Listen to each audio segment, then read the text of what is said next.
ask the right questions in talking stages. And when we ask those questions, let us actually listen. I'm talking to single ladies here. Let us actually listen. Ask the right questions. Stop asking him if his favorite color is blue. His favorite color being blue has nothing to do with your future. Ask the right questions. As a leader in this relationship, what is your goal? Where are you taking us to? What is your vision? Those are the kind of questions you need to be asking, not asking him what is his favorite meal. And again, some men can lie for Africa. So while asking those questions, also observe. Observe patterns. Observe what he's saying if it actually matches his actions. Because some men will tell you what you want to hear. They will actually frame it up for you, serve it to you as a complete dish, and in your mind, oh, I've found my Prince Charming. Because you're just there listening to all the lies he's telling you, and you're not actually observing.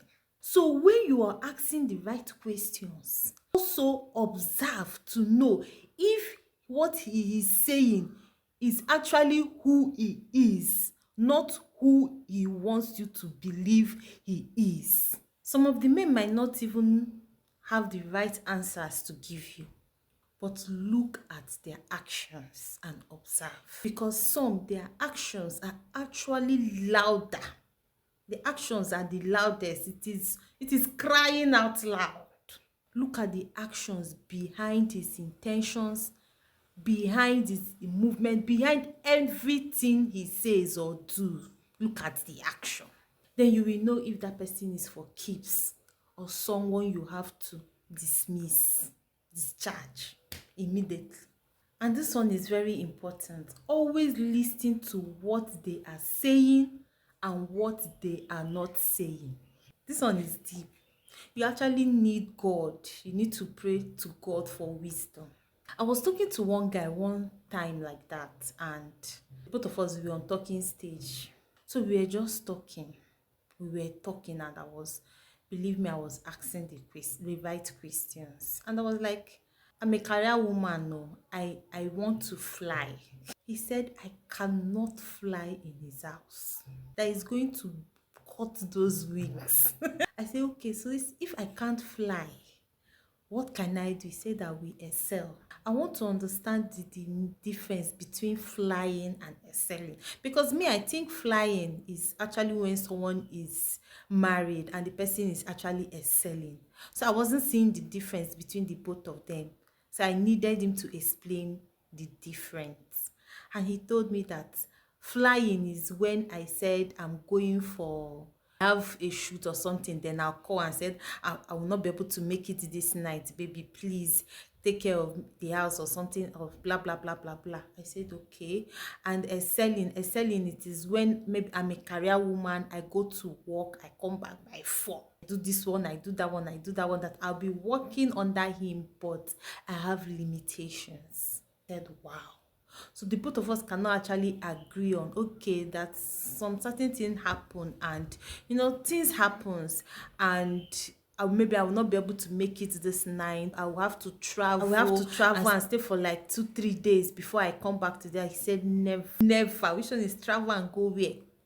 That once I'm his wife, that the only time I'm allowed to leave the house is just in the morning, from morning till 5, if I'm doing a 9 to 5. In fact, I'm going to be a worker. If I'm even doing business, that I have to be coming back home early. And there's nothing like traveling, there's nothing like any other this thing, that it is just the way it is. People should listen when you're talking to this man. That's why a lot of you are ending up in divorce. I'm actually talking to the single ladies, because you actually have the right, they actually have the chance to pick, choose right. So he told me that never. I said, wow. That means if I have to go on a journey, I don't even have the right to go on a journey. Who am I? When I cannot fly, I cannot even going to the work is even because he gave me the permission to. And there's something things I will say, you will say, okay, oh, let's watch and see. In that statement, he did not say anything, but he said a lot. He said a lot. Let's watch and see.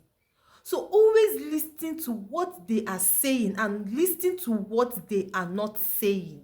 Because tell me how I'm going to be in a relationship with someone that I'm telling, okay, hey, I would like to do this, I would like to travel, I like to, and they will like, let's watch and see. Let's watch and see is that what he's simply telling me is that you're not my wife yet. Enter first, then let me know who give you the audacity to move when I've not said move. That's what it means. So listen to what they are not saying. Also listen to what they are saying.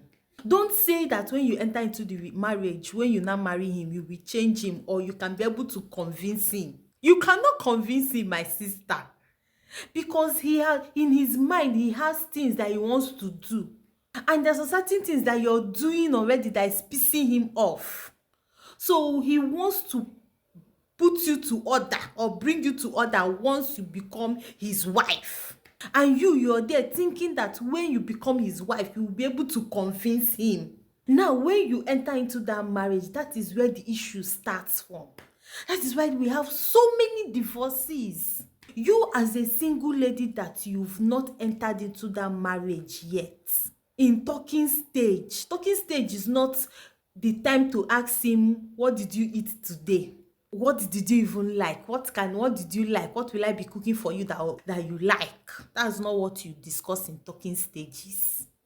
In talking stages, you ask different questions. You ask a whole lot of questions to open your eye.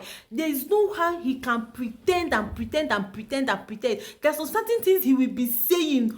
Read meaning to those things and know if you can actually go on a journey with this person. There's some certain things I will ask.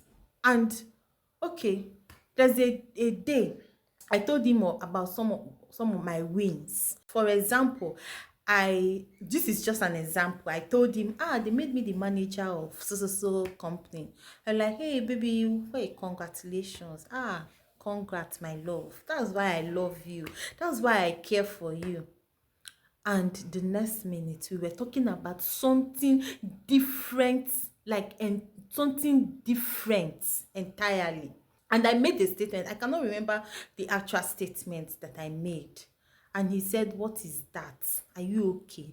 Is it because you're not the manager of so company, you now want to challenge my orders? And like, how did me becoming the manager of so company has anything to do with what we are saying?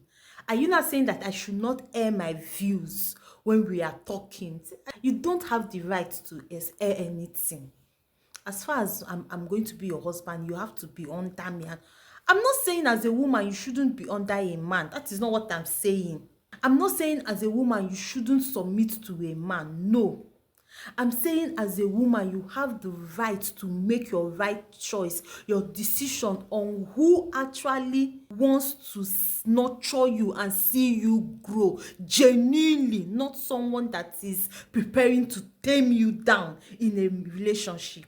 Not someone that is waiting for you to enter so that they will now tie you down and you now become a housewife and you will not shine because of their insecurities and their low self-esteem.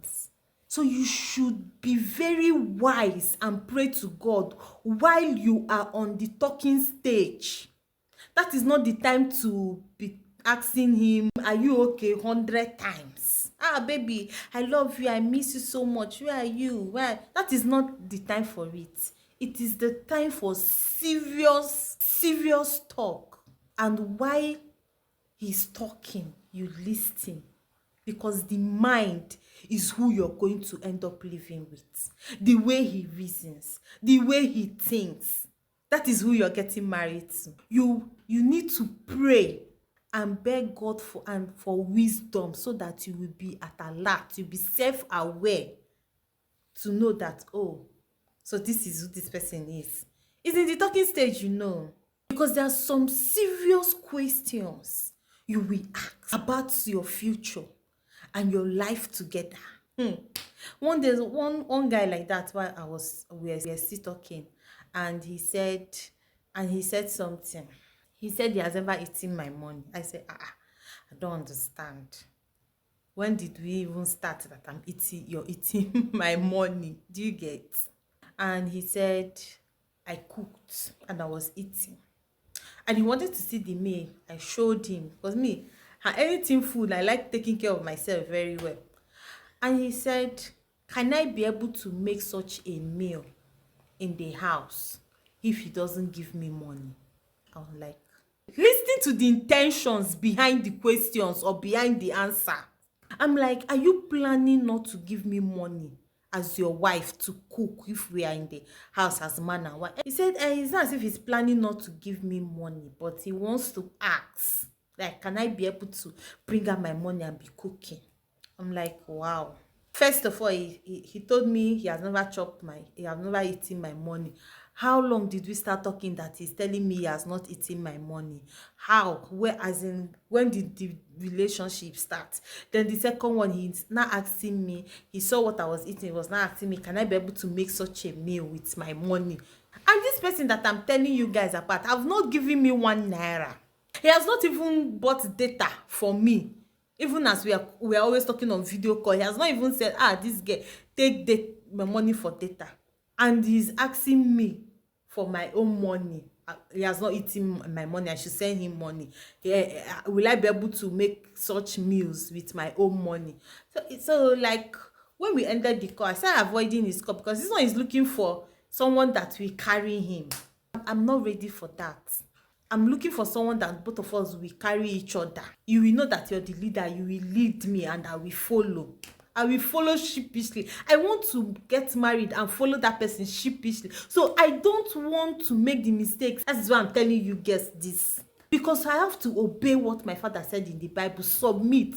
So right now that it is only now that I have the chance to make a choice, my eyes have to be very clear to know what I'm doing. I think a word is enough for the wise. I think that with all these explanations, you're able to understand what I'm saying and where I am going. So sisters, be wise. Love you.